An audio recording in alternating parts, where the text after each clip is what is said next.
गेल्या 2 दिवसापासून महाराष्ट्रात सगळ्यात जास्त चर्चा कसली सुरू आहे, तर यावर्षी म्हणजे याच्या आधी MPSCचा पेपर फुटला, तो नक्की कशा पद्धतीने फुटला, काय झालं आणि झालं असं की बहुतेक आत्ता मार्च महिन्यामध्ये यावेळेस बरोबर मार्च महिन्यामध्ये ह्याचा FDAची म्हणजे फूड अँड ड्रग्ज ॲडमिनिस्ट्रेशनच्या संदर्भात निरीक्षकाची परीक्षा होती आणि त्या परीक्षेच्या आधीच तो पेपर काही लोकांच्या हाती लागला.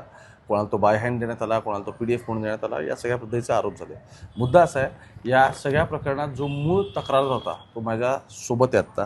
कारण आत्तापर्यंत तुम्ही वेगवेगळे प्रेझेंटेशन बघितले असतील, बातम्या ऐकल्या असतील, पण ॲक्च्युली त्याला मुंबईमध्ये क्राईम ब्रांचने बोललेलं होतं चौकशीला. त्या चौकशीनंतर एक्झॅक्टली काय घडले काय नाही समजून घ्यायचं आणि तो पहिल्यांदाच आता या सगळ्यांतर माध्यमांशी बोलणार पण आहे.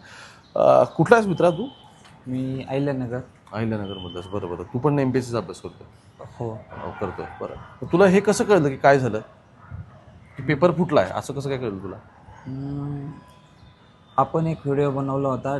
22 मार्चला एक्झाम झाली ना ड्रग इन्स्पेक्टरची. त्यानंतर 12 जूनला प्रोव्हिजनल आहे फक्त. हां टेबलला. हां 12 जूनला एक लिस्ट आली, त्यामध्ये कॅटेगरी वाईज कट ऑफ होती आणि काही 506 मुलांचे नाव होते. तर मग आपला विषय असा संदर्भ होता व्हिडिओचा की त्यांचे मार्क्स नाही, मग त्यांना कसं सिलेक्ट केलं. आणि तो व्हिडिओ पाहून माझ्याकडं गौरव पाटीलने कॉन्टॅक्ट केला आणि मला त्याने सांगितलं असा हा 22 मार्चचा पेपर 20 मार्च रोजीचा असल्याचे काही पुरावे आहेत. तर मग ते पुरावे त्याने मला सेंड केले. त्याच्या अगोदरच त्याने मेल केला होता FDAला आणि MPSC आयोगाला. मी स्वतः FDAला मेल केला होता. त्यानंतर मग आम्ही तिथे FDAकडून पत्र आलं म्हणजे रिटर्न की 21 जुलैला केला होता त्याने आणि मी केला 23 जुलैला. तर 24 जुलैला समक्ष येऊन पुरावे सादर करायचे FDAकडून पत्र आलं होतं. आपण तिथं पुरावे जमा केले. त्यानंतर स्वतः फिजिकली आपण MPSC आयोगात गेलो होतो. तिथं पण आपण सर्व जे FDAला पत्र दिले ते स्टेटमेंट दिलं, ते स्टेटमेंट आणि ते पुरावे आणि तक्रार अर्ज MPSCकडे दिला. पण MPSCमध्ये काय झालं, त्या तक्रार अर्जावर आमच्या दोघांची सही होती आणि दोघांची सही होती, नाव पण दोघांचं होतं. पण आणि पोच घ्यायचं तर आम्ही 6:15 नंतर गेलो होतो ना, तर मग तिथं पोच देणारे नव्हते. मग तुम्ही पाहिलं की नंतर त्याने तक्रार अर्ज काही दबावापोटी किंवा कशा मागं घेतला असेल तर मग त्याच्यावर दोघांची सही होती. तर तक्रार अर्ज मागं घेतल्यावर पण दोघांची सही पाहिजे होते, म्हणजे ती अर्धी माहिती प्रसारित केली गेली आहे. ओके ठीक आहे. सो हा ग्लिच काय मी पटकन तुम्हाला सांगतो आणि त्यानंतर पुढे जाऊन चौकशी त्याला काय नक्की झालं आहे त्याने जबाब दिला. कारण त्या जबाबाच्या आधारे आता पुढे चौकशी पण जाणार आहे सगळी आयोगाला आणि आयोगाने पण पत्र लिहिलं इंटरेस्टिंगली मुंबईच्या पोलिसांना की तुम्ही यामध्ये you have to initiate probe. झालं असं, हे दोघं जण होते, ह्या दोघांनी पत्र लिहिलं की असं असं झाल्याचं आम्हाला दिसतंय, ईमेल करून टाकला. ठीक आहे, गोष्टी इथे थांबल्या नाहीत. त्यानंतर ह्याच्यासोबतचा मुलगा आहे तो बॅकआउट झाला. नंतरच्या काळात त्याचे घरचे वगैरे त्यामध्ये इन्व्हॉल्व झाले. ते म्हटले की आम्हाला काही कॉन्ट्रोवर्सी नको आहे आणि ते बॅकआउट झाले. मग त्याच्यासाठी तक्रार अर्ज मागे घेता यासाठी काही ते कारणं द्यायला लागतील. मग त्याने सांगितलं की आम्हाला रॅन्डम कुठेतरी काही गोष्टी कळल्या आणि त्या बेसिसवरती आम्ही तक्रार दिली होती. ते काही सिरियस नव्हतं, आमच्यामधलं चॅटिंग वगैरे होतं, कारण स्क्रीनशॉट समोर आले, हे महत्त्वाचं आहे.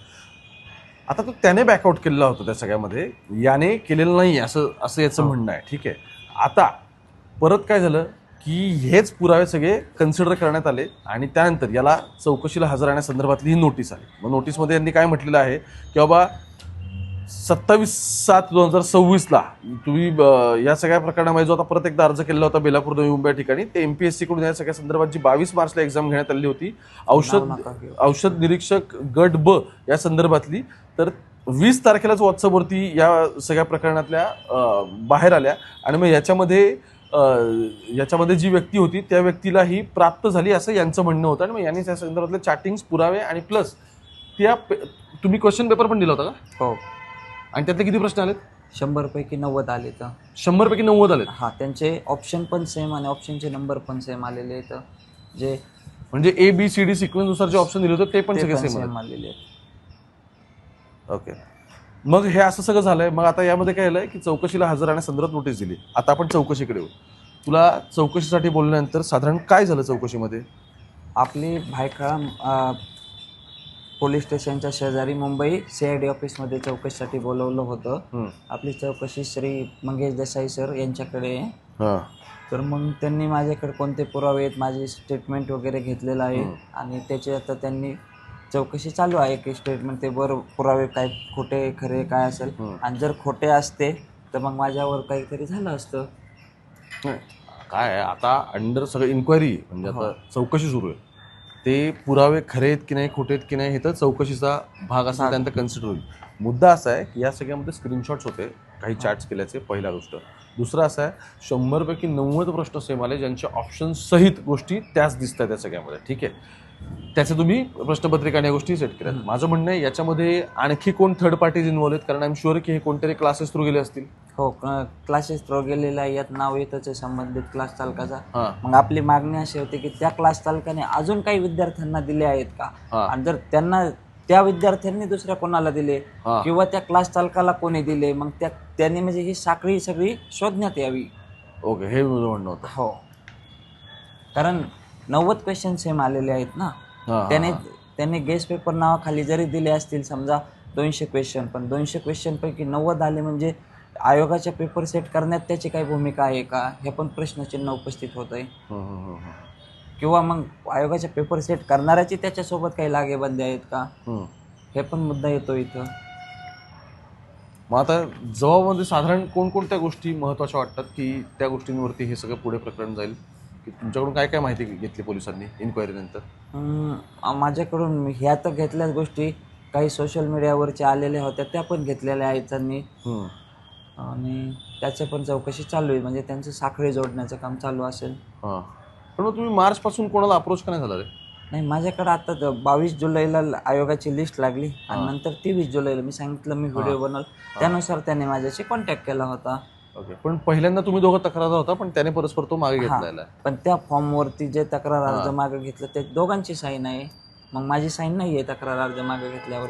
नंतर आपण प्रसारमाध्यमांना सांगितलं की आम्ही तक्रार मागे घेतलेली नाहीये, मग ते थोडं एक दिशाभूल करण्याचा पण प्रयत्न झाला.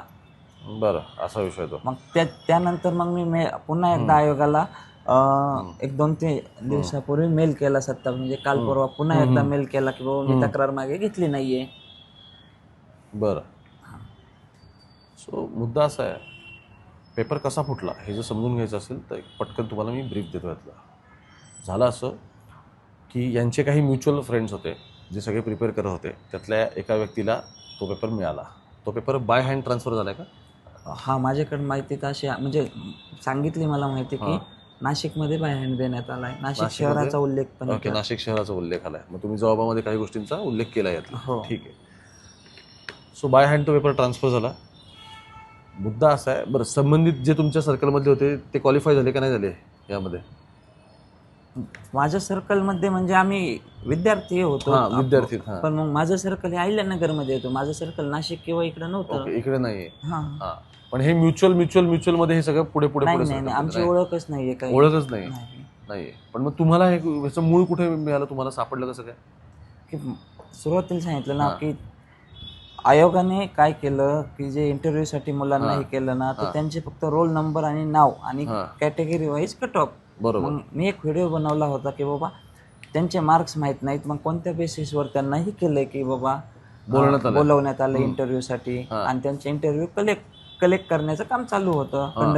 तर मग आम्हाला जर समजा आम्ही समजा आता ते तर इंटरव्ह्यूला पण झाले, म्हणजे बाकीचे 40-50 हजार विद्यार्थ्यांनी समथिंग एक्झाम दिली, ते तर डिस्क्वालिफाय झाले असतील, मग आम्हाला आमचे मार्क्स मिळण्याचा अधिकार आहे का नाही कळण्याचा. बरं. तो व्हिडिओ पाहून त्याने माझ्याशी अप्रोच केला. ओके, संबंधित मुलांनी तुला अप्रोच केलं आणि त्यानंतर त्या गोष्टी बाहेर निघाल्या. आता पेपर बाय हँड दिले असं या सगळ्यामध्ये कळतंय. दुसरं असं आहे की त्याने रेज केलेले क्वेश्चन बरोबर का वाटतात मला, त्यावेळी ज्यावेळी आता ह्या सगळ्यामध्ये अधिकृत तक्रार दाखल झालेली आहे, क्राईम ब्रांच ह्या सगळ्यामध्ये इन्व्हेस्टिगेट करत आहे. MPSC यामध्ये क्लॅरिफिकेशन दिलं होतं की आधी जी तक्रार अर्ज आम्हाला दाखल झालेला होता तो आम्ही माघारी घेतला, तो त्या संबंधित व्यक्तीने माघारी घेतला, पण त्याच्यामध्ये हा पण तक्रारदार होता. याचं म्हणणं मी तो घेतलेला नाही, तो त्याने परस्पर प्रेशराईज घेऊन घेतला असेल तर मला माहीत नाही. आणि मग याने व्हिडिओ रेकॉर्ड केला, आणि व्हिडिओ रेकॉर्ड केल्यानंतर त्या बेसिसवरती इन्क्वायरी झाली. आता इन्क्वायरी पुढे काय ते महत्त्वाचं आहे, पण जे प्रश्न उपस्थित केले जातात ना की 2 दिवस आधीच इतकं कट टू कट गोष्टी कशा काय कोणाच्या हाती लागतील. दुसरं साधारण काय असतं, आता जेव्हा मी नीटच्या एक्झामचं बघत होतो तेव्हा मला असं दिसलं की ज्यांना तो क्वेश्चन पेपरचा ॲक्सेस आहे ती माणसं कॉम्प्रोमाइज झालेली होती. ते काय करायचे, प्रश्न लक्षात ठेवायचे, नंतर कागदावर लिहून घ्यायचे, आणि मग प्रायव्हेट क्लासेसमध्ये किंवा मग मोठे गावकर सारखा ज्या नीटमध्ये आता ही इज वन ऑफ को अक्युज्ड, काल आता चार्जशीट दाखल झाली, की ह्या मोठ्या क्लासेससोबत त्यांचे फायनान्शियल डील्स व्हायचे आणि मग फायनान्शियल डील झाल्यानंतर संबंधित व्यक्तींची म्हणजे त्या क्लासमध्ये पण काही एक स्पेशल किंवा स्टार बॅच वगैरे असतं की ज्या विद्यार्थ्यांना फीज जास्त घेतली जाते त्यांच्याकडून वेगळं ट्रेनिंग करून घेतलं जातं, थोडासा एकदम डिटेलमध्ये अभ्यास करून घेतला जातो. तर अशांना ते क्वेश्चन प्रोव्हाइड केले जायचे आणि हीच पोरं पुढे कट ऑफमध्ये पण दिसायची. आत्ताच्या घडला त्याच पद्धतीचा हा प्रकार घडलाय का या संदर्भात चौकशी सुरू आहे. पण मुद्दा काय, तक्रारदार पहिल्यांदा माध्यमांसमोर आला, त्यामुळे त्याने सांगितलेल्या गोष्टींची दखल जर महाराष्ट्राच्या या राज्यसेवा आयोगाने घेतली असेल तर त्या सगळ्या प्रकरणात त्यांनी अर्थात पत्र पण दिलं आहे आणि पत्र देऊन ह्या सगळ्या प्रकरणाची नीट सखोल चौकशी करा. म्हणजे यातला एक पॅराग्राफ मला मुद्दाम वाचायचा आहे. तो असं म्हणतो की आपण केलेल्या म्हणजे आयोगाने काय या सगळ्यामध्ये सांगितलं आहे की आपण केलेल्या नमूद तक्रारीबाबत प्रसारमाध्यमांवरती सध्या वार्तांकन सुरू आहे आणि सबब MPSC कार्यालय तसेच महाराष्ट्र शासन यांनी सदर प्रकरणाची तातडीने दखल घेऊन सदर प्रकरणाबाबत तत्काळ चौकशी करून आवश्यक ती कार्यवाही करण्याबाबत पोलीस आयुक्त बृहन्मुंबई पोलीस आयुक्तालय या ठिकाणी तक्रार अर्ज दाखल झालेला आहे. आता आयोग सुरुवातीला सगळ्या प्रकरणाची जबाबदारी झटकत होतं. या वाक्याचा अर्थ काय घ्यायचा? आता याच्यावरून तर असं कळतंय की हा तक्रार अर्ज MPSC आयोग आणि महाराष्ट्र शासनाने तक्रार अर्ज दाखल केलेला आहे आणि त्या कामी आपल्याला चौकशीसाठी बोलवलं होतं. ठीक आहे. म्हणजे MPSCला सुद्धा असं वाटतं की अशा पद्धतीच्या काही गोष्टी झाल्याचा संशय असू शकतो आणि त्या संशयाच्या जर अनुषंगाने संशय नसेल तर आपलं म्हणणं आहे की 90 क्वेश्चनही झालेले आहेत मॅच.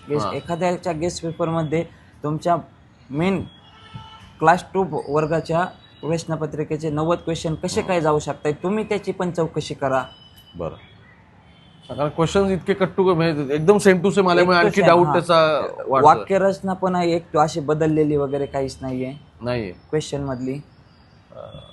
ठीक आहे, हरकत नाही.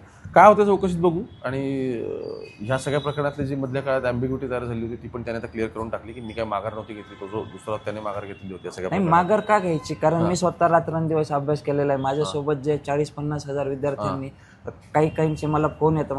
आज मी मोबाईल दाखवतो, दिवसातून 400 जणांचे कमीत कमी फोन येत आहे.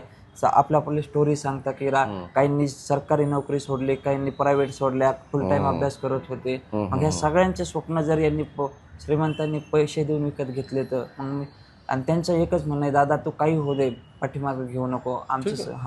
त्यामध्ये कॉन्क्रीट काय सापडलं नाही. त्यांनी पुरावे तर दिलेले आहेत. मुद्दा असा आहे ते कन्सिडर किती केले जातात हे मला बघायचं आहे. आणि ते यासाठी म्हणून बघायचं आहे की शेवटी ज्यावेळी आयोगाला दिसतं की काहीतरी गडबड असू शकते, त्याची शक्यता आयोगाला वाटते, त्यावेळी पोलीस पण त्याला पूरक भूमिका घेत आहेत का, ते फार महत्त्वाचं आहे. इन्व्हेस्टिगेशन काय सांगतं बघू. तुम्ही मुंबई तक बघत राहा.